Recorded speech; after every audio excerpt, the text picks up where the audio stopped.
Let them know, big man, why are we doing this one out here on the block? Why aren't we sitting in a little studio, you know, with all the pretty lights and the pretty sound? Why is it important for you to do this one out here on the block? Do you know where we are? SOLON Road, aka AOC. Ah. Yeah? Alright, so now that this is the pain. We're sitting on the pain. Do you get it? Furthermore, I was standing right there doing an RIP Ziggy freestyle. Look at that. Now, this is the power that's sitting on this wall. This is the power trying to show the youths them that this is what it is, this is where we come from, and this is what we can turn it into, but I want everyone to do it way sooner than I did. Yeah. You get me? And yeah, that part, man. Come on. That part. And let's finish it like this. You can be in all the studios you want, you can have all the lights, all the sound, but this is where it really happens. This is where the youths are running around, murdering each other to get that money. Yeah? So that's where we do it, where it really happens. With the youths them and that now? Yeah. Wicked. I opened my first children's home about 4 years ago. You opened the children's home? Yeah, see where the children's home. Hey, that's proper. That's proper. Children that come from different backgrounds. Yeah. And you need to put that story out there and make other men then be inspired to do it as well. So I do that, do it, but not enough yet. Right now I'm still focused. You've never really been an on-cameraman, no. You've never really been part of the limelight and all of that. But bro, that message there, that needs to go out. Cause a lot of men need to write books, do what you're doing. It's all for them, bro. You've got people our age moving like them to fit in, and it's weird. Yeah. What I'm trying to do is I'm trying to change the outcome for them so that they can change the outcome for others. Yeah. The more I can do that, the more I can hope, the more I can do that, the more I can have an impact on the next generation. Because we did a lot of stuff that impacted this generation, and I'm trying to undo that. You know what I mean? Yeah.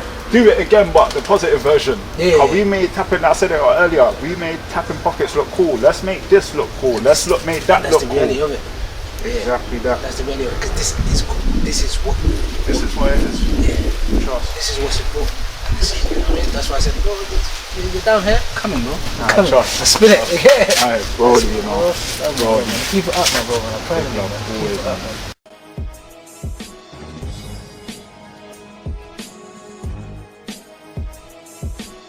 This is my drugs. Yeah. This is my drugs. I don't know. It cost me, I don't gatekeep. This cost me for 100 pack, it cost me £166. I make £1,000 back of that weekly or monthly, however long it takes. I can do this for a week, sit down for a week and just relax and sort out other things and whatnot. You get what I'm saying? Don't have to worry about when your door knocks. I'm also working on workshops, 6 weeks workshops for young offenders. So when I do that, once I've got it all patterned, I'm gonna reach out and come to your children's home. I've got a platform. Like I said, see what I do, I'm a behaviour consultant as well. So I go out to special schools around the country.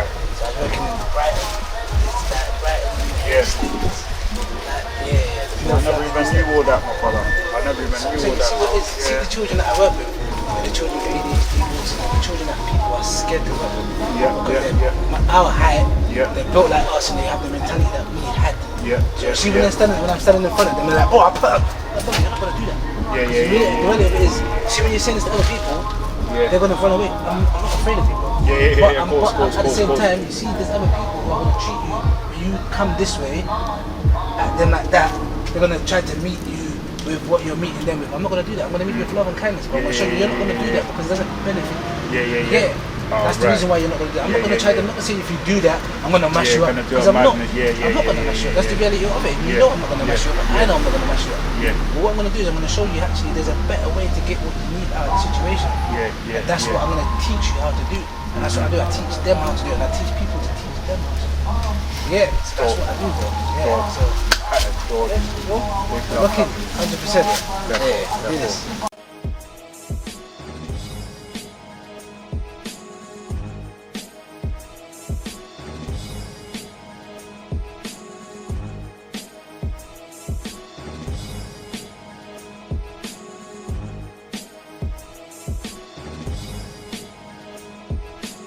You know what time it is, back again, DARDEST TV in association with a 5 Entertainment. And we're back here with something real for the youths. Something to show them, listen, someone's been there before you He knows what it is out here, and he's trying to show you not to go down that same road. What's going on, brother? Yeah. Come on, let him know what your name is. VIP Casino, CEO of very important plans, LD and Havana, inspires, encourages and celebrates humble beginners. 13 years ago I would have told you I'm doing a little ALC from the hill and all these things here, but now we're I got humbled since then, so by life. So you hear what the man told you. We're going to go through his journey up to the book. The book what he's putting out there on the roads now for the people to know. Listen, learn something from someone who's lived it.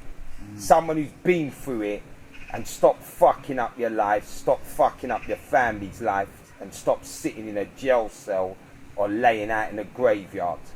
So starting from this, big man, let us know what you know about the roads. What have you lived that we can listen to? Boy, like I say in the book, from year 7, I wanted to be in that gang that was at the top gate that weren't from the school. They were at the school robbing everyone, taking their phones, taking their Nokia face-offs, 5110s from the first ever proper phones that touched the roads. I was about robbing them, but they were robbing them first. Year 7, I said, wow, what the heck, that looks sick. Yeah. I want to be part of that, and yeah, since then, part of that, and then it was just a snowball effect from there. Alright, so let's go into family, because you know a lot of time people will be like, right, if your mum or your dad done correct, you wouldn't have been out there. They don't understand when that door closes and you hit them roads, it's different.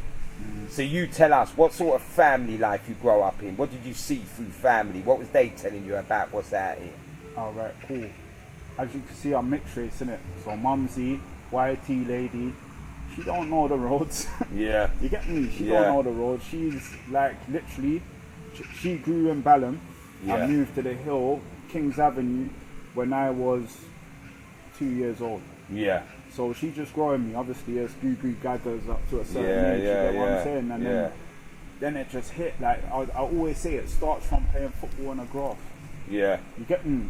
Start doing this and that, then you see the elders doing what they're doing. Like I said, you see them at the gates of the schools and that doing a madness. Yeah. One of my good friends from primary school rolls with them. Yeah. He's saying, yeah, I'm part of this. Do you get it? Yeah. So that's me getting into that. I say it all in it. I don't want to give away too much because it's in a book, but I will give away a lot today. Yeah, cool. So boom, like I wanted to be part of that. Like the first ever draw, £5 draw that I bought. I went up to New Park Road from Kings Avenue. I said, Mum, can I please stay at my friend's house? Innocent. She thinks it's innocent me going to stay at my friend's house. You get me? Yeah. Gone up there.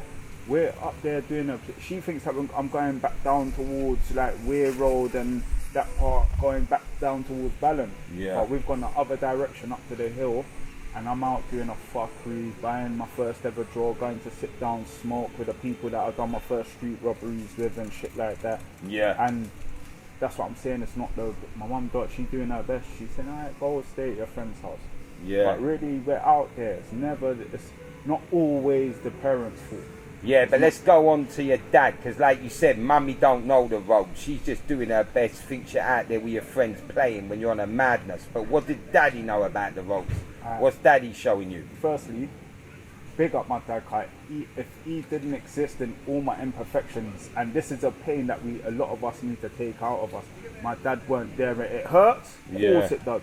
But if that man didn't exist, then all his imperfections, we wouldn't be here today to be alive, to turn ourselves into good and whatnot. You know what I'm saying? But he weren't there. He weren't there. In year 7, year 8, when I was 13, I'm doing the age thing and what age you are in, so it must have been about year 8. I'm so wicked at school that I'm telling the teachers I'm like this because I just heard my dad die. Yeah. He never dead. I ain't seen this guy since I was 13. He popped up once when I was 4 and disappeared again. Yeah. So I've said that, and the school's contacting my mum, whatever they said that I said that, innit? Yeah. My mum's made a couple phone calls, said, rah, he's saying that you're dead. So what are you gonna? My dad popped up in my life when I was 13. Got a phone call after that. At my car, my mum used to work. My mum 2 jobs certain times. So I'm at home, year 8 now, at home after school, by myself. The phone rings. Is your mum there? not a voice that I've ever heard before. Yeah. I'm saying, nah, who's that? Someone told me this is your dad on the phone. Yeah. He said, right, it's your dad. Burst into tears. You get me? Yeah, yeah. But I bucked up with him. My dad was a smoker, I realised. Yeah. He started picking me up from him. He's got me sitting outside places in his van and that. Yeah. When I need to go toilet now, I've gone in there seeing this bando. But back then, we used to call it ends. Yeah, I've already cool, seen yeah. what an ends looks like by Yeah, that yeah. age. You get it? Yeah. So I've literally, I've seen this and that, but I never judged him for it. I'm thinking, this is my dad. I'm around my dad. Like, calm.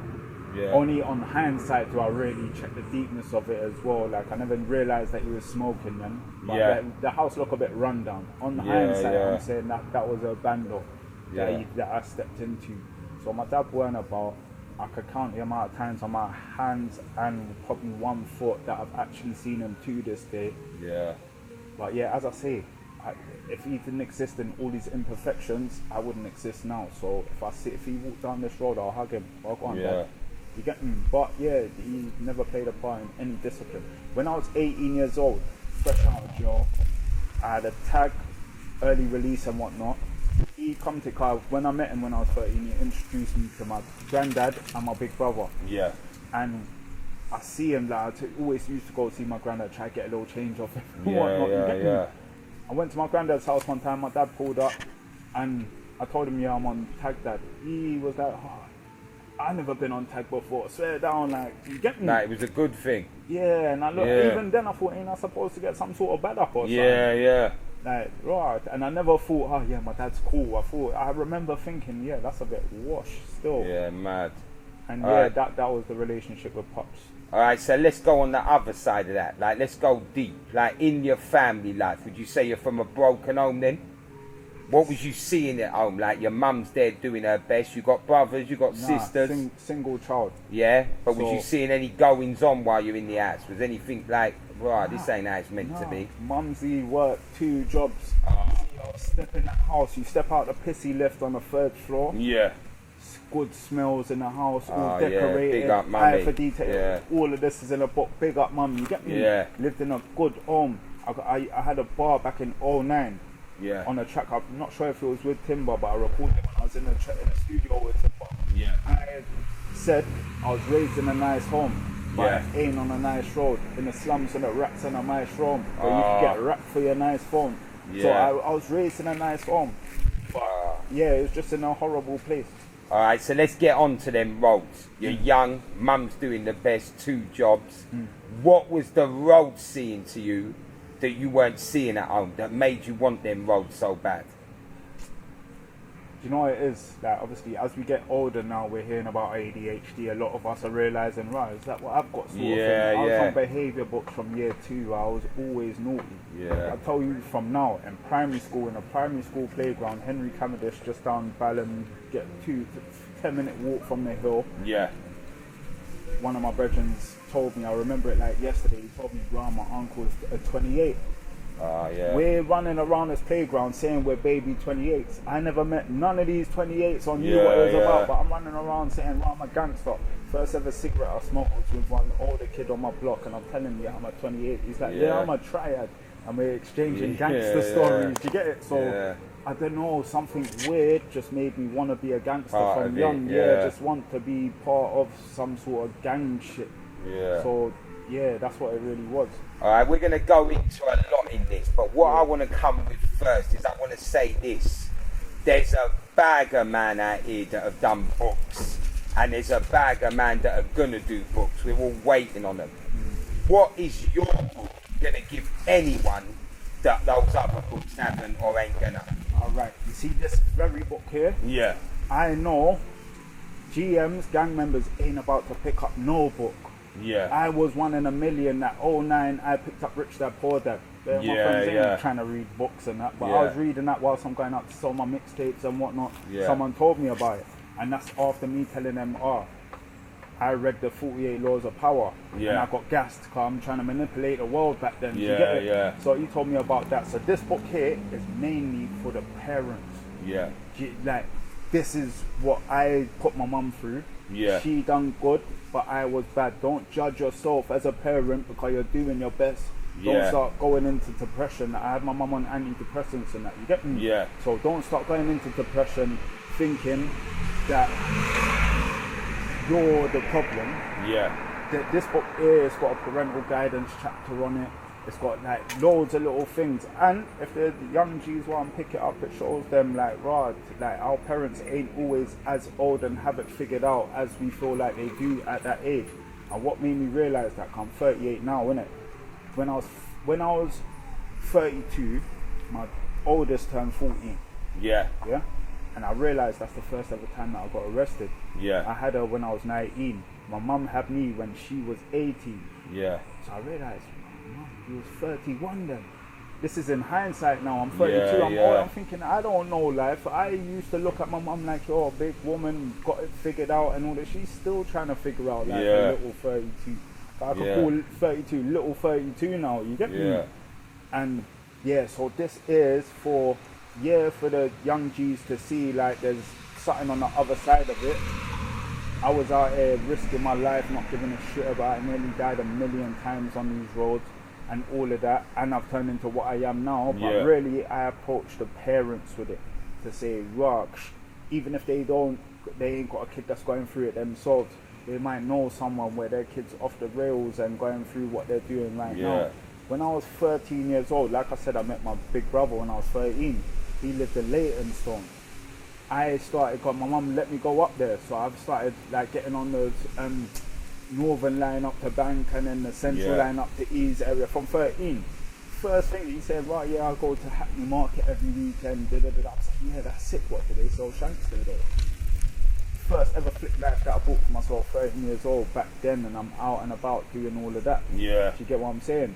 So this book will show someone that I'm coming from there. My next book will be fully for the GMs. Like when they start seeing like rocks, when they start opening their eyes to, oh shit, man, am I writing books? And that's another thing. My story is just about getting kicked out at 18 and being gang from knee high to being kicked out at 18 and now survival. Do you get what I'm saying? So everyone's got a story that some people's parents were smokers, like that they lived in a house with their smoker parents and that. I want them to write books. I want books to look cool, cause you see how we made tapping pockets look cool when it's escalated from there to deeper and deeper things. Let's make writing books look cool. So now the gang members will start picking up books younger and younger and younger. And start, you get me? Alright, so let's go back then, because we're going to get into a lot of that. But what I'm saying now is, when a parent of somebody who's out here on these roads, keeping up her madness, picks up your book, reads it, how is that going to help them control what the youths are doing? Alright, this is the first interactive self-help book for gang culture.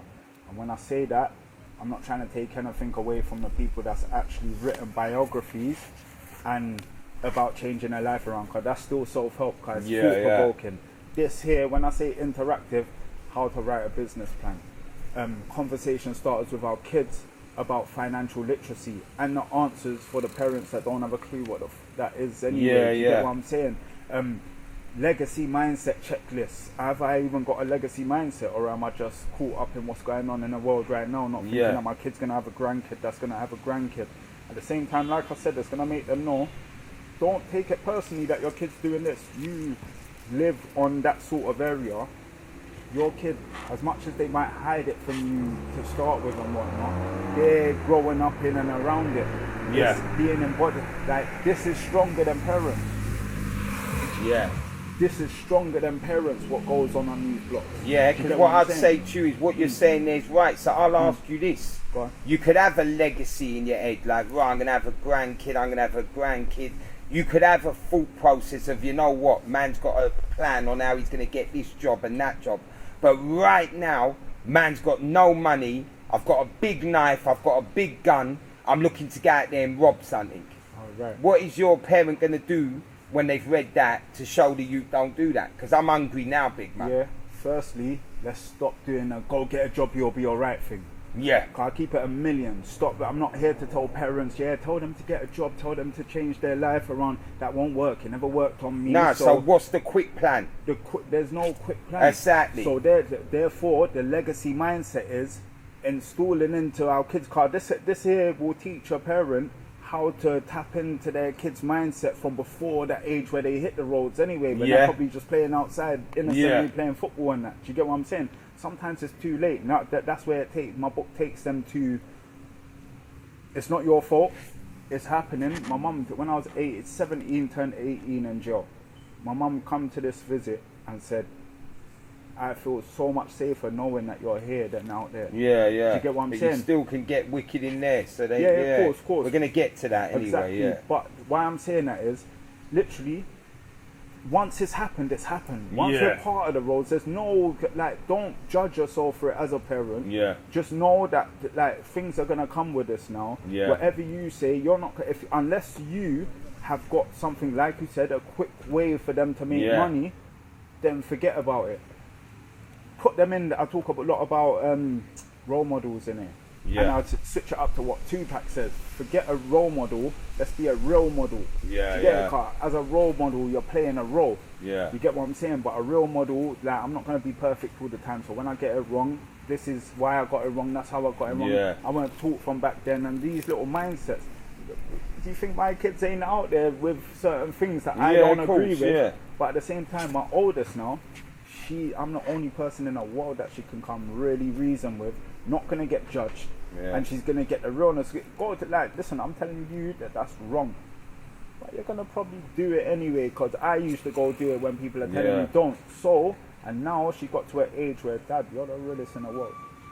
To the point where now she's going to start listening. You see, and that's a big thing as well. You see, when you tell your kid, listen, that's not gonna go right. This is the right way. That's the wrong way. But I can't force you, because I remember I never listened when I was a kid. Let's stop pretending that we weren't kids once and we never listened to what our parents said. Yeah, cool. You get what I'm saying? So that's a big thing that I'm on. That's part of a massive part of my message. Yeah, but that's why I'm saying to you, big man. We get back to the fact of all the books in the world, if you ain't got no money in your pocket, rude boy, and your brethren's got the new Nikes, your next brethren's got a new top on, next one's got a whip, next one's got a ride, and you're being told, rude boy, don't go out on the road.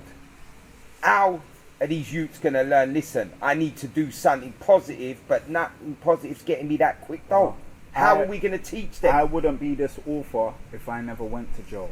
I wouldn't be who I am now. Yeah, I'm saying that's you, but you're trying to stop them from doing that. I'm trying to stop them, but you see, when they've gone too far into it, there's no stopping them. I'm not going to sugarcoat it and act like there is any stopping them. But what I'm saying, your angle's before they get that far. How do we stop them from getting that far? Before they get when there, there's no peace out here. Cool, boom, watch this now. You see your talent. You see what you're good at. I could sing from primary school. They put me in flipping solos when I was a kid. Yeah. You see, whatever I was good at football, I was good at this and that. That's what you can monetize. Yeah. And forget when I was at school, what day and age that we're in now. You see, if a 10-year-old was good at football, good at singing, this and that, you see, if they made a YouTube channel and started pushing their talent out to the world, it's rare that you see that. So we're in a day and age right now, give it 10 years, give it 10 years, it's going to be so normal that it's happening that you won't be special with it. Do you get what I'm saying? But we're so normal when it's happening. It's normal, so people don't have to do all this on the roads no more. At the same time, I'm very aware that this is the school to prison pipeline. They're fooled into feeling like this from young. So my main message when it comes to that, is whatever your talent is, whatever you feel like you're very good at, there's ways of making money now off it that was never existed back then when I was younger, when we was younger. Do you get it? So whatever you're good at, turn that into monetizing. Obviously, I'm setting up a whole brand where I would take them in and stuff. When I watched that video that you done with Walking with Giants, I thought, right, where are they? I realised, that was 5 years ago. I missed this shit. I don't know what they're. I would love to know what they're doing now, so I can get involved as well. But big up Marlon Sam. Big him up. Cause I don't know him from nowhere. For the youths in Croydon. But come on. Yeah, I see that, and I thought that's my sort of person. What we need. Don't forget the kids, because that's what it's all about. My generation needs to set these trends. Yeah. They need to follow these trends and not feel like, oh, he's done it, so I want to be the first to do this and do that. We all need to make things happen, not together. Like, you do that over there, I do this over here. Let's bring them in, because there's nothing for them to really monetize or learn how to monetize their shit. Yeah, but I'll be real with you, big man. There's a bag of people that talk that same talk what you've just given me. Yeah. And really, behind doors, they ain't trying to look after no youths. It's just gain for them. Once they get back in their yards and they see the box start popping, they don't really care about the youths. How do we know you really want to see change? Because a bag of man talks, but none of them ain't really doing no action, big man. Written a book, sat down in pain myself, going through certain things where I've put down, like, I'm not trying to buy no Z and go flip that no more. Yeah. You see, when my belly is rumbling and that, Yeah. and I'm sitting there, not about to go grab no Z, not about to go do this and do that. I'm saying, brother, you ain't written in your book for 2 things. That's gonna bring you the money. Yeah. Like I told you earlier, I go out to the high streets and I sell these because I used to with my mixtapes. And that's what took me off the road. Like I'm saying, whatever your talent is, there's ways to monetize it. Yeah. But the question was, how am I not being? How is your thing really Alright, doing cool. something for them instead of just getting you that dough? I know. Well, basically, I'm about to start. I'm part of a CIC, very recent. I'm part of their advisory part of their CIC and setting up. But I'm all the way up by the coast now on the Kent Coast, innit? Yeah. I'm gonna practice up there doing my workshops. Yeah. I've got 3 workshops and 4 workshops in mind that I'm gonna be practicing up there. I'm sitting down in meetings about them and all that. One of them's young offenders. The first chapter on this is trapping or trapped. Yeah. I'm teaching them, like, oh, where did this word even come from? Trap. This is a setup from somewhere elite-ish, that this and that. So I'm starting up workshops where for the youngers, teach them sort of things, and then, like I said, teach them how to monetize what they're actually good at. That's the trickling. By the end of that 6 weeks, that's what they're leaving it with. Yeah. I'm also setting up one for the parents to make, like I said, it's not your fault. They're growing up there. This is how you deal with it. This is how I deal with my kids, and they get to a stage. Another one is a book writing workshop. So, like, see the kids that are in pain, and this, or anyone in pain. I'm all about all generations. If I teach that parent that's my age how to do this, that could change their kids' lives anyway. Cool. So it's a humanitarian thing. You get what I'm saying? And then the other one is a brand building workshop. I'm wearing my own brand. It started off as a clothing brand, VIP. Now I do events up where I live. I do all sorts. Since then, I've written a book. Another thing is... Yeah, but sorry to jump in on you. Like you said, the fence up where you live, rude boy, that ain't really the ghetto no more. You need to come back to where the fuckeries is for them offence. These are the areas, I hear you. But I'm saying to do something with these blocks, you know what I mean? Like, I ain't saying them man in there ain't going through shit, but down here where it's real. I'm still down here. You see, with my books, I'm only up there sorting out my new flat and whatnot. You see, when I'm really selling these books, I'm going to all these high streets across there. I used to go to nearly every single high street from north, east, south, west, everywhere in London. So I'm literally out and about in London selling my books. Like I said, I'm practicing to do workshops up where I am. I'm a shark in a pond up there. I'm a tadpole in an ocean over there. Do you get what I'm trying to say? So up there, I learned how to do I've done my first 4 events up there. I've done my 5th event in Croydon. I'm getting whilst I'm patterning up my own mind, you know, I'm dealing with my own PTSD, I'm dealing with my own trauma of this and that I'm trying to pattern up. We all got fuckeries, we got to come past them, I'm not forgetting the blocker. I'm here. Do you get it? I'm back and forth, even more so that now that my actual book come out, that I've got a message to really give the people. And do you get what I'm saying? So I ain't forgetting the block. I'm up there figuring it all out up myself, and this is my office over here. Up there is where I rest my head, and that's what I'll say to them all. Think about getting out of it. How many people rap back in the day talking about, I want to live in the sticks when I'm older. That's what I've done. Do you get what I'm saying? We all rap about it when we're younger. Let's try to do that sooner. And I've got the blueprint to do that. Do you get what I'm saying? Alright, before we start getting into your journey, big man, let's remind them, how long has the book been out? What are we on, the 15th? In 5 days I've done my release. In 5 days, it'll be the 2-month anniversary that I've done my release. 20th of June. That marks the 20th year that I've not been back to jail since. Look at that. So let me ask you now, from your calculations, how many of them books have gone in them 2 months? I buy them by the 100. I'm on my 400 pack now. I'm like 20 something into my 400 pack now. Okay, so now let me ask you an important question on the journey of them 2 months. Yeah. What feedback so far have you got from anyone to say that's had a positive effect on them or their family? This is on my Shopify. Yeah. And I've got a review section on there. Yeah. 5-star reviews. Yeah. I've had people saying, oh yeah, everything that I wanted the book to do, they're saying in the not because they know me, because a lot of them don't even know me. Yeah. They're saying, wow, this and that is very insightful for the parents to understand what's going on and for the kids to get out the road. Even when they say that, like I said, I'm more focused on the parents there. This is where it starts. They're the parents of the kids. You get it? So a lot of people are saying, wow, this is mad insightful. You can imagine a lot of people. I remember the first time I read Richest Man in Babylon. It took me 6-7 months to read. This has been out for 2 months. Yeah. The second time I read it, time, it's like a muscle, like you go to the gym to work out. Second time I read it, I read Richest Man in Babylon in 2 days. So I'm not expecting everyone to get through my book and have a million reviews right now and whatnot. But I will say, because I actually get off my backside, I go outside and sell them, I've got so many links to go and do talks at that school, that youth club, that, across this side of the country now, that what I'm doing is working on my first ever presentation to actually go talk to these people properly, working on my workshops and whatnot. So I'm still in 2 months in a long time.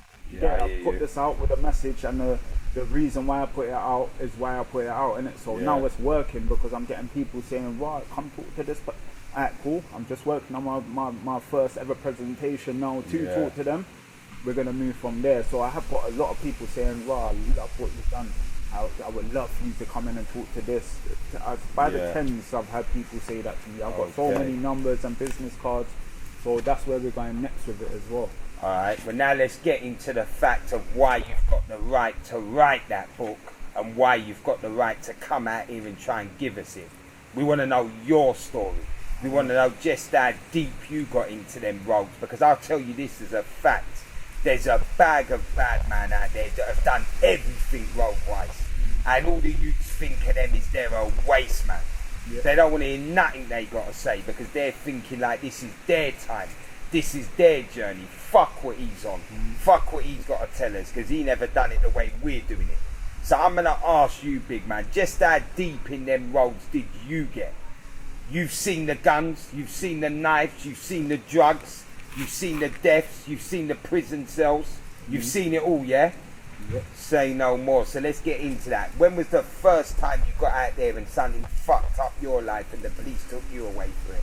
I got arrested when I first went jail, or got arrested. Basically, let's start with the first time you got arrested and listen, I'm actually out here. I done my first street robbery at 12 years old. Yeah. I never seen a £2 coin in my life. Yeah. Ran up to the guy. My bro was teaching me how to do this. Yeah. So we're stepping out. He says, well, I remember it like it was yesterday, saying, I'll black up your eye. We're 12-year-olds. I'll black up your eye. Give me what you got for me. You remember that one? What are me 20 pence? Do you remember that street robbery tactic? Come on, All right, cool. So that first £2, then on the way to school, I'm seeing, he said, watch this. A couple of days later, a week later, whatever, in that space of time, he said, watch this. Went to a girl in our school, walking to school. We ain't showing our uniform, but he said, have you got the time, please? She's on a brand new Nokia, the face off, the 5110, brand new Nokia. He said, have you got the time? She showed him, she went, boink. Yeah. Ducked out with it. Evening. Manners and respect anyway, you get it, but watch this. He's ducked out with it. So now I'm thinking, wow, that's dope. So from 12 years old, I'm doing robberies. Like, I got arrested the first time when I was 14. I could say so much that happened in between that first robbery. As I say, I met my big brother when I was fucking 13. Yeah. And I used to go up to Ease area. Remember, I'm from Brixton. Yeah. So in them day of ages, you could go anywhere, near enough, anywhere in this fucking city. And say I'm from Brixton. Yeah. Everyone's begging it with you, nervous at you. Yeah. My older brother, his friends, I'm fucking robbing them for a baby. I remember robbing one of them for a baby Ericsson. Oh, yeah. Do you get what I'm saying? Yeah. And I'm saying, right, brother, what? Let me see that. Oh, yeah, that's dope. What have you got that? I'll give it back to you, brother. What are you talking about? Yeah. 13 years old, whatnot. Yeah. Alright, cool. Fast forward, 14 years of age, outside, doing what I normally. I was kicked out of school by 14. Now I'm actually outside and not at school with it. Do you get it? Boom. Now I've when I'd on Kings Avenue, you got like Tilson's and you got my block there. Crossed over, we went into the Clapham parts of that side, a walk away. Yeah. And we robbed someone for their bike and whatnot. I'm supposed to be grounded this time. Yeah. My mum's at work, working to put roofs over our heads and fit Yeah. clothes on my back and whatnot. I'm outside robbing people. Took someone's flipping bike. Police are looking all the way back onto my estate. Caught us, boom, arrested. Now my mum's getting a phone call about your son's it. She has to wait till she finishes work now and whatnot. Go down the station. Fast forward to that, from that now. To street robberies. I'll dig on my street robberies, innit? Outside doing all these little petty criminal shit. Yeah. But it's putting people in fear. Yeah, cool. You get what I'm saying? Even when I was out selling my mixtapes in Brixton a little while ago, in my 30s, I see one brother that I know from school. Yeah. I'm thinking, Rob, man, I don't want to say his name because you get it. Yeah. I said, Rob, well gone, bro. He held his hand down. Yeah. Cool, like. Yeah. And I'm thinking, am I a dickhead sort of thing? I said, but he said, bro, we never liked each other in school, so why are you ailing me up now? Yeah. I said, bro, don't you remember when you told me, get in the other carriage of the train or you're going to shank me? Yeah. I like, bro, I don't remember that, but if you feel away and told us, I'm fucking sorry, bro. Yeah, he kept it real, though, innit? Big him up, big it. By the time we finished that conversation, he spotted me. I'm telling him, bro, I'm a motivational rapper, but this and that. So yeah, like literally 14 years of age, got arrested doing street robberies. Like that's why anywhere I go in the whole of the city, I'll fucking rob someone. You get what I'm saying?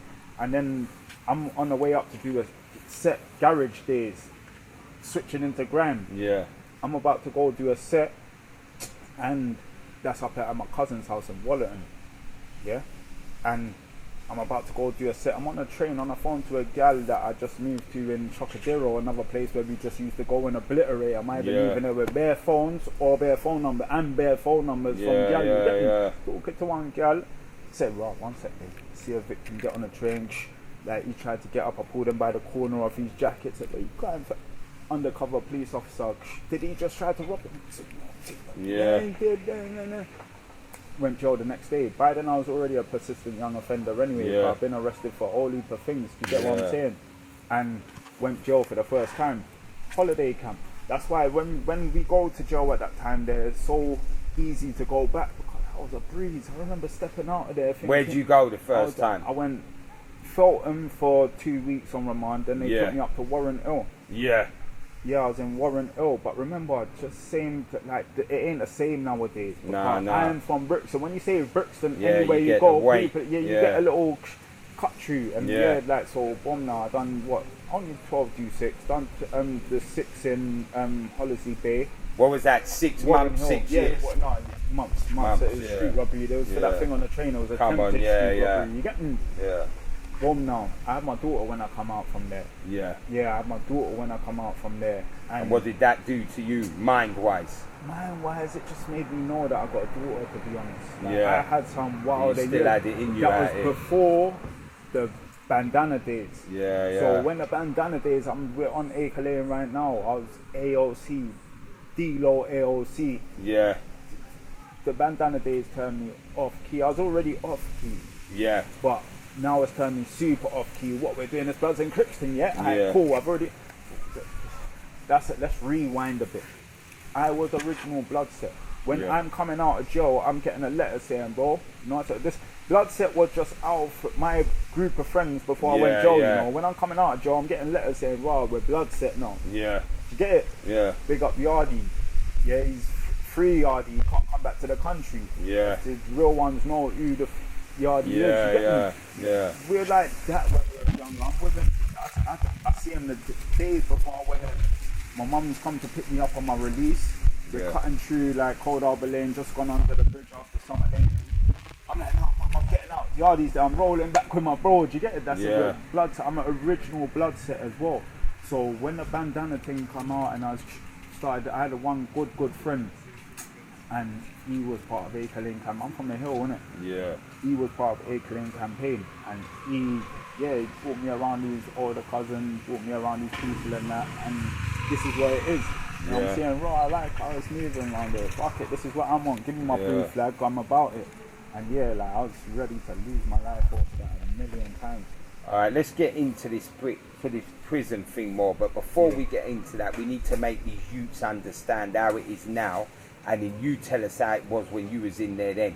Because let's get it straight. Now, man's been in there not long ago. We've seen how this shit's patterned now. Now, we're not talking about the big dispersals when man's doing donkeys. We're talking about your normal prisons. The young youths are patterning them, big man. There's fucking 20, 30 of them on a wing, and they've got them patterns. So the young youths don't give a fuck in prison now. And what I'm saying to you is, when you're in there, big man, they ain't giving you no ratings unless you're on an AM or an M. You get me? They're giving you the raw, yes, big man. Anything else, they don't give a fuck. I can imagine. It's a fucked up mind state out here, Rude Boy, and it's a fucked up game for these youths. So I'm saying to you, when you was in there, and the way you want to show them youths not to get in there now, what did you see? What was prison like when you was in there? I went by all, innit? Yeah. So what you just, I'm not on these things to be fake, you know? I ain't been jail recent to know how to advise. I can't advise on something I don't really know like that. You get what I'm saying? But, so what's the question? Like, basically, like, show them, like, obviously, what the prison was like then, even for youths back then times, to know, listen, it was dead then, you don't want it then, let alone now. Waste of time, you know how it goes. Like, you ain't got no gal in there, you're around bag of man. Like in my jail, you're not even eating your food and whatnot out of the cell. You have to bring it back to the cell when you go education and all this. It's a waste of time. Like, even like I'm saying, I stepped out of there thinking that was one of the funniest times of my life. But that was a waste of time. I remember that one dream I remember of actually being out, waking up like, nah, this is long. This is dead. You get it? Other than that, I'm in there busting joke and like just having a whale of a time with the time that I have to have. Do you get what I'm saying? So I can't really advise on jails and whatnot now. This is why my main message is to the parents to pattern up the youth before that as well. And whatnot. So I just what's the worst thing you saw in there yourself? What's the worst thing that anyone got while you was in there to show the youth, listen, you don't want none of that? Bus open drawers, like I remember there was I don't do the names thing, innit? But there's a wicked man from Hackney's name still on the blogs to this day. He's one of my brethren from South. My guy from Hackney, like if I see him like Ragsh, we was cool on the wing as well, but he's come new to the wing. My brethren had a problem with him in Huntercombe. So like that's one thing that I will say from this. You're gonna be in that jail, have a madness with him over there, be okay because you're around your bros, and then move to that jail. Now you're on, now it's peak for you. Do you get it? Because now everyone's done the tour, they call it, innit?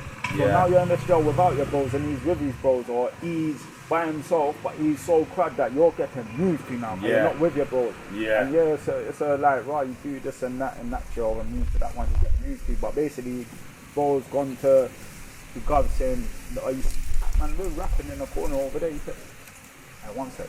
Gone to, let me get my numbers from my cell and whatnot. He went to his cell to get the, what he used to do on the way to education was pick up stones.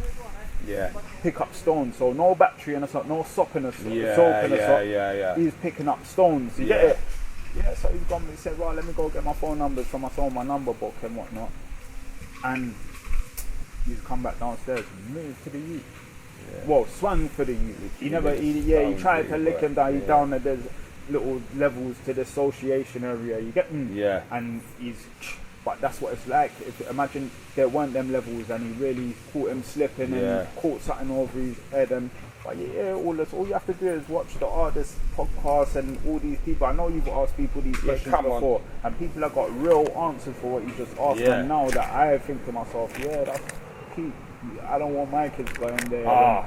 You get me? Yeah, because I'll tell you now, I seen this not long ago.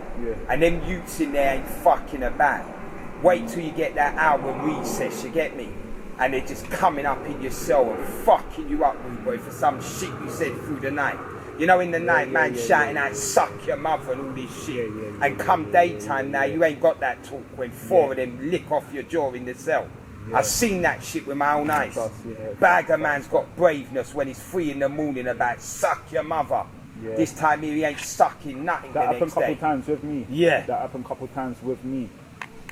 One time, just at the windows, I'm busting joke with my bro from the hill. We're the only 2 Brixton youths in the whole Hackney joke. We're busting joke, but his little friend from up Petersborough, wherever he is from, like, why you keep fucking cussing him? We used to tell him, oh, you're Michael Jackson's little friend and whatever, to my brethren, but we're busting joke. I'm with my Hackney brethren next door, and we're just bantering with the bro. I'm used telling me, it's escalated, man, talking about suck, young. Like, right, you dumb, watch some more. People are placing bets at the window. Remember, that's another thing. When you're injured, people want to see a fight. People don't care if you collapse and dead right there. And that could be your brethren right now. It's all entertainment. It's the more realer version of what we see on the internet right now when everyone's running around doing it. Everyone wants to see you collapse. Because remember, if you ain't got a job, it's 23 hours lock up. Looking at some next cunt or watching old TV. Mad. So you want to see that mad excitement. The next one you, my opposite now, happening you. We're busting joke at the doors, my opposite. He said, oh, fuck your mum. Where he's wham as well. I've always been a slim to back then. Well, I've been one of the biggest I've ever been when I come out of that centre. He said, "Rah, fuck," because I know that I tried to turn it into a joke myself. Said, "Rah, fuck your mum too." He said, "What?" He done it. He drew me out. He said, "What?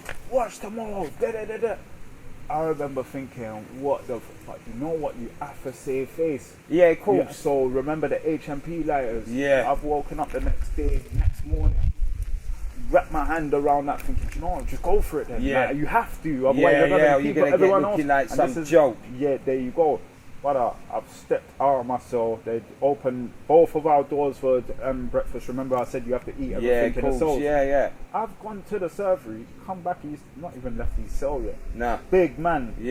And that's what I'm saying, there's not a lot that I can say about Joker. I had a comfy time in there. And so he's saying he didn't even want it really? Definitely didn't, because I never backed down. I said, alright, cool, tomorrow, collapse. We're not saying nothing, let's just make it happen. Before he go and get his food, boy. He didn't want none of it. Alright, so let's bring it forward. You said you got a little one yourself, a girl. 3 of them, I got 3. You got 3 girls, I got 2 girls, 19 and nearly 14 this year, and a 12-year-old boy. Alright, but let's start on the girls, big man. You know it's vicious out here now. What are you showing them girls, and what are you trying to make them see from the youths out here that they're going around? There's my daughter, older one. I don't want to say too much because I don't want you to get it. Like, of course, but there was a little time where I weren't there because finesses and whatnot. And you get me, I don't penny it. I just like, alright, cool, I'm waiting for the right time to be back around. Waiting for that time now. My daughters come around me, do you know what it is? My kids know their families have never been part of what I've been part of. So when I come down, I don't glorify it, but I make sure you know that I've been that before. This ain't gonna work. None of this is gonna work. The first time that she come back around, around the time that her mum started reaching out to me for the first time in how long is, she's got a boyfriend. So you want me to be the bad guy? To show him what's good. No, you want me to, but now you when know you that she's gonna go do that anyway. If I go in there all glum, she's gonna turn against me, and that's already happened. So we're not doing that. So my thing is, Shai, this ain't gonna happen. We're not like, if a man ever puts his hand on you, never take him back. I'm having to teach my youth that from young, because I know that if I tell you anything different, you're gonna think, no, fuck my dad, because I'm trying to be grown and whatnot. Remember, I was doing street robberies from 12. I was not listening to no one from 12, 13 and that anyway. So I always remember I was a kid first. Boom, now she's done that. other man, she's stayed with the same man for how many years? That's what I taught her. Never be a Jezzy as well. Yeah, Then stay definitely. with one man. Bag of nasty horse out here. You don't want that in your family. So my thing is, don't teach my daughter how not to be a Jezzy. If you're with my guy now, hold him down. Do you get it? You're gonna have to hold him down. When I'm hearing things that are going on, remember, then she's not gonna listen to me. I've been her age. Yeah. You get me? So where she's 19 now and whatnot, she started to realise, wow, that weren't for me. But Dad, I remember you saying this, I remember you saying that. So moving forward, she comes to me to talk, and she might call me and say, wow, Dad, you see this guy that I just met? And now you're at the age where I've told you that, and that went the way that I said. That's my way of parenting.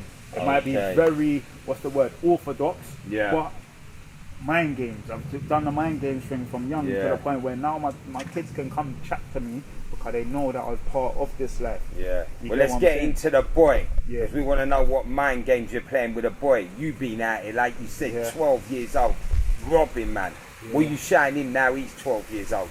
I moved to his area, innit? When I say that I'm up where I'm at now, that's his area. He was born back then, I moved back there a few years back. Yeah. So anytime like he's keeping up a fuckeries in a house or at school or whatnot, I'm stepping in and I'm getting a phone, big up mumsy, you get me? She's airing her other half, big them both up.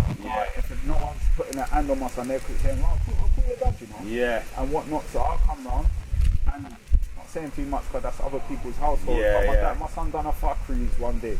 Yeah. Hearing that he's keeping up or trying to keep up a wickedness. Yeah. And the only reason why you're allowed to do that is because people respect the situation more than that. They're going to call your dad. Yeah. So I'm not even going to tell him you're coming. Yeah. I pulled up now, give him one look. This he's walked up to the door with his tail in between his legs. Yeah. Like, this don't look like the people that they knew that they were just talking about. You get it? So I'm just there with my, what you get? Come here, we're going for a walk. What are you talking about? He's bad at school. Remember, school to prison pipeline. He's like setting up my son and turning me against my son. I found a middle ground between being one of the realest friends you'll ever have and really being a parent. Yeah. You get me? Yeah. There might be a bit of distance sometimes. It is still, but there might be a bit of distance sometimes. But you see that distance, it gets explained in a way like, I wasted how many years? Yeah. Alright, cool. You might not see me for a few weeks, a month or something, but if I was one of them dads that just went to work and see you every weekend or every 2 weekends, you're not going to have what your grandkids ain't going to have what our bloodline's going to have in the future. Yeah. And I'm making sure that happens, so give it a couple years. Oh, shit, Dad, I see. Remember with my daughter, I'm telling her them things from young. Now you're getting to it that I found a cheat code. Told to keep it $1 billion with them when they're younger. Keep it $1 billion whilst they're getting older and stay around. Always be that phone call away and always that your face is seen. You get it? Remember, I'm coming from not having a dad at all. So I've got a kind of, desensitization to certain things. You get what I'm saying? Yeah. So it's a thing where I just keep it real, and as he gets older, he thinks like, now we're going on holiday every week, every summer holiday, Now we're doing all this, but Dad, I remember when you couldn't do this. Yeah. Why couldn't I do that? Because I was on the road too much when I was younger. I'm supposed to. Yeah, I was supposed to. If I was lucky enough, if I was as lucky as you that had a dad that taught me what was around me doing what I'm doing around you, then I would know how to be an entrepreneur. I would know how to be able to get it. So I keep it $1 million with them and keep it $1 million. And as time moves on, you start realizing, wow, what my dad said that time, it was real, and I noticed the change and things, and like I say, if you don't see me for that's because I was fucking doing all that and I'm playing catch up now. You don't want to play catch up. Nah, exactly. So you don't want you want your kids to be thinking, oh, why am my dad seeing me in couples? Like, you get what I'm saying? You don't want that for your kids. So, I feel bad, like obviously I hug up my son, you get me, I told my every time I come off the phone to my son, I tell him that I love him. Yeah, but also remember, big man, we're here to keep it real with him. And it's not always your fault. There's a lot of foul women out here, big man, that stop the dads being around the kids, lie up in their face, and they lose years. So let's make sure we point that out, because no woman ain't all good.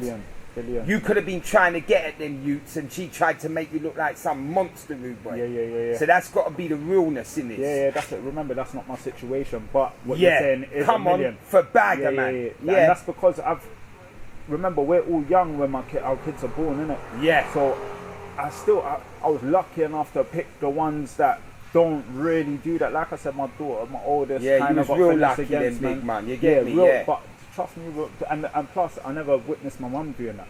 Yeah. When I was, remember, as soon as I started saying my dad's popped Yeah, down, yeah. my mum's made the phone call. Yeah. And made my dad come around. But you see, I say it in the book, when I asked my mum, where's my dad though, before he come back around, she never once dissed this man to me. Yeah. And that's something that, even, you see, we're talking about the girls as well that's watching this. You lot, like, when you start having kids, don't be dissing no baby dad to your kid, cause that turns the kid mad anyway. It makes it not, no, I'm supposed to love this person, now you're telling me not to. My mum's thing was, now find out for yourself. He's around now, find out for yourself. Here's my shoulder, cry on that because he never showed up and whatnot. So the women that are watching this and you're young and whatnot, don't look up to, if you see your mum popping down your dad and whatnot, don't cut that from now. Cut that from the car. Remember, we have to nip it at the bud. Yeah, it's not the boys that's doing it, it's the remember, women. the government's set for the woman as well, big man. All right. You lose every way. Bare women out there that are dirty as fuck, and they're bringing you youths around, bag of nastiness, but they want the youths and the people around them to think you're the monster. Yeah. Want to try and put you in jail and shit, rude boy. All of that. This time here, you ain't done nothing that they're trying to portray. But that's how the game's set. Come on. I feel sorry for the bros going through all that shit. Oh God. So let's get this into you, big man. Let me ask you this. What have you learned from this life that's gone into that book? What has this life shown you in the journey you've had to take? And where do you sit now on what life's about? Right, boom. The other day, the 11th of July, was my friend's anniversary. He passed away 11th of July. Okay. On the 1st of July, it's his birthday. Yeah. You see, the 11th of July this year, I didn't know whether it was his birthday or not, or his anniversary of his death. Yeah. But I done a post on my TikTok. I said, see, right now, I love that brother, you know. Yeah. That's the same one I'm talking about in jail with me. We've done everything. We've been side to side and... Hey, come on. Hey, what? You still wanted one, no? Hey, shout me. Boom now. I've done a post on it saying, imagine I love this brother. Yeah. And whilst he's alive, he's living to impress people like me. Yeah. I don't remember if it's his birthday or his death day today. Yeah, but you know what he does fucking remember? His mum. Yeah. He's this and that. We're out here trying to impress the block. Yeah. When the block forgets about you when you pass. Come on. Like, it hurts me when I actually do, for when I realise, oh, then I forgot my bro's fucking anniversary the other day. Yeah. But who didn't forget that? Our parents, our Of family. course, it's them who really go through it, like you say, the block forgets. The block forgets. Mum don't when she's going up to the prisons or going to the fucking graveyard. Yeah. And that's what I've learned from this. Like, our families is who we need to give a fuck about, because that's who's always going to remember us. That's who brought us in. That's who's going to remember us when we're not here. And that's a massive thing in what I learned. Yeah. Do you get it? So listen what I'm saying to you, I'm not here to give you too much. This man's book's going to give you it all. We're just here to set the path rolling on. Listen, the book's real, the journey's real, and you need to go cop that. So that's what we're here for today. Obviously his journey's going to take him to a lot of podcasters, because he's going to give them all a little something. So this is the beginning, they'll get the end. So I'm going to end it like this. Anything you want them to know here today, big man, before we leave this? Boom. Remember, there's a lot of fuckies out here. When last did you hear Rimsey's name? Oh. And you see that though? You don't even have to talk. Yeah. How much bullshit names and things that are going through bullshit. Come on. Look what the fuck. I've mentioned Rimsey in here. I've mentioned Bouncer in here. I've mentioned J Gang in here. You know J Gang. Come on. I've mentioned who else? Potter Paper. You know, all of these people have been in prison. And come out and they're doing what they're doing. There's people that's good, really lived a life more than a lot of these donuts that's getting followed right now. Come on. And they've changed it into greatness. That's what I'll say. Look around, look past the streets and look at the people that's actually right now, that's what looks cool. That's what we need to make look cool. But it's hard to put my message across when you've got people my fucking generation acting like donuts.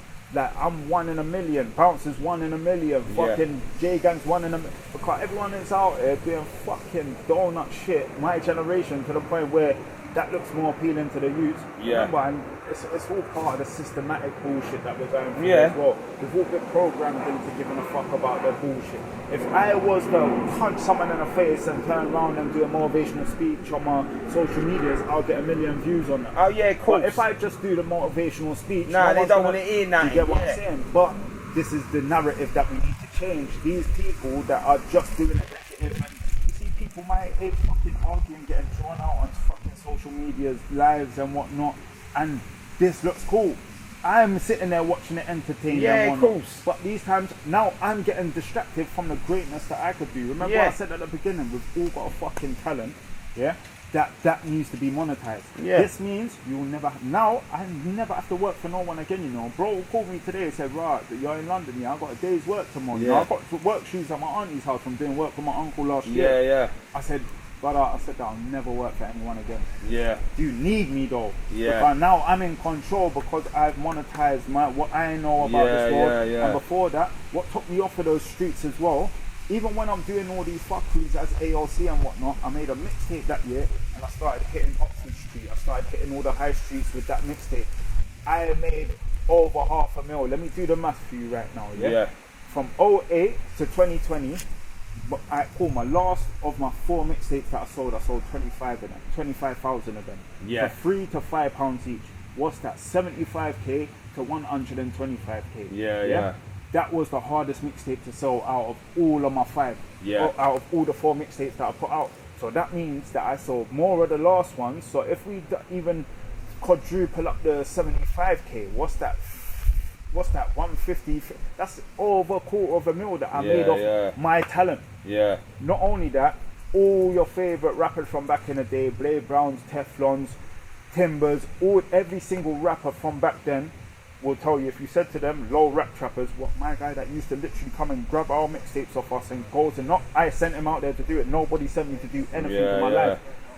He used to come get my mixtapes off me and go, I used to get them for £1 each. I used to get them for £1 each and sold them for £3. I had that entrepreneurial shit. Remember, this is the same as going to buy a Z from there and going, but how many people are doing that on a block? Now I've got to compete with all them. My talent. Do you get it? That I've monetized that. Started doing that with my first mixtape. Realized, hold on, this is an old trap in itself. Or grind in itself. I don't like the word trap, because that's a setup in itself. So this is a whole grind in itself. Furthermore, I could, how that happened, wrapping it up today, how that happened is I'm in the studio with Blade Brown, Femme Felon, Pac-Man. I know Pac-Man from before the music and all that. Do you get what I'm saying? I'm saying, Pac-Man, you know what I'm doing with my mixtape? Saying, but I got 100 in a boot, you know. Let me give you £1 for them and I show you what I do with them 100. Well, I'm up on Oxford Street doing what I do with them. Femme Felons come to me after that session. Hey, Pac-Man told me what you're doing with them, you know. Come talk to me. Remember, I'm at Brixton, you going to link you see that business side of things. It took me out of this Brixton beef and Peckham. I don't give a shit about all of that. I'm in a booth on the lane. I'm saying, right, have you heard that new Wally Hog mixtape? Brother, are you listening to them Peckham? Bro, you put out how many mixtapes and get the streets feeling you like they're feeling them. And then I'll take advice from you. Right now, I'm focused on greatness. You get it? I'm putting all the roads down. So what it is purpose. This will take you out of the roads. It will take you away from this fucking... Obviously, if people have collapsed and popped down and these wars have made people die through it, it's hard to get through that pain. But what took me out of certain things that I never felt pain towards, I'm going to beef every Peckham you I see. Furthermore, no Peckham you ever collapsed any of my friends. Do you get it? So what took me out of that was business. Having that business acumen, and that's what everyone needs to have. And that's all from buying a Z, breaking it down and going to sell it. It's the same thing as what I'm doing with these books. Nobody's ever sold 300 of their books in the first 2 months how I sell it. I've actually made history what I've done in the first 2 months, let alone the first year what I'm about to do. You get what I'm trying to say? You heard what the man said. The pain that turned into power. Make sure you cop that. Look out for that. And look out for my man, because he's doing the circuit. Slap that in the description. Anyone that can hit the description in this video right here and go grab that book, man. Come on. Big up everyone who walks with the DARDEST. Big up everyone who's supporting the brother. Yeah, all you youths out there, don't watch no one. Look after them that really care and stay off them fucking roads. Soon back. This ain't the first. One last thing. This ain't your first positive podcast, you know. Nah, man's I've got been better binge than watching yeah, your come shit. on. So go watch all of these podcasts. Filter through. You're asking people loads of things, and they're going through that, and they've grown out of that. And there's so much to learn from this podcast. It's not all about badness. Even Nah, though we man's talk, been trying to promote the real for years out here. Yeah. There's Come people on. out there, man. Walk Well, with us. One. Literally.